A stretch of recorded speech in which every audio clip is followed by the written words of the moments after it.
Nanganak na ang kapamilya singer na si Angeline Quinto kahapon, August 14, 2024, Wednesday, 8:10 a.m. sa St. Luke's Medical Center, Global City, ng isang 6.5-pound baby girl na pinangalanan nilang Azina Sylvia.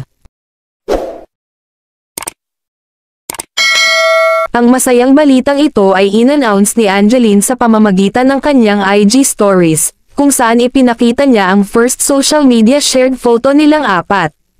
Caption ni Angeline, "We're officially a family of 4.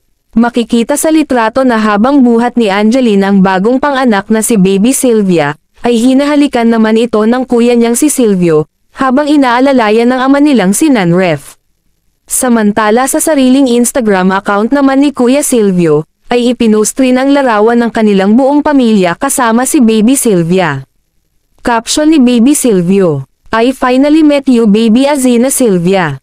Matatanda ang panganay nila Angeline at Nanref na si Silvio ay isinilang noong 2022.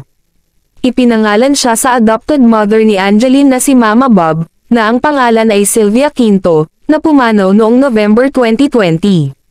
Matatandaan din na noong month of May in-announce ni Angeline sa publiko na magkakaanak silang muli ng kanyang mister, sa pamamagitan ng isang TikTok video using Asuka Makeup Challenge, gamit ang kanyang promotional 2011 single na Piliin Mo ang Pilipinas.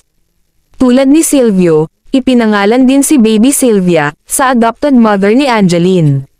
Sila Angeline at Nanref ay ikinasal sa National Shrine of Jesus Nazareno, na mas kilala bilang Quiapo Church, noong April 25, 2024, na dinaluhan ng maraming sikat na artista, at mga celebrities.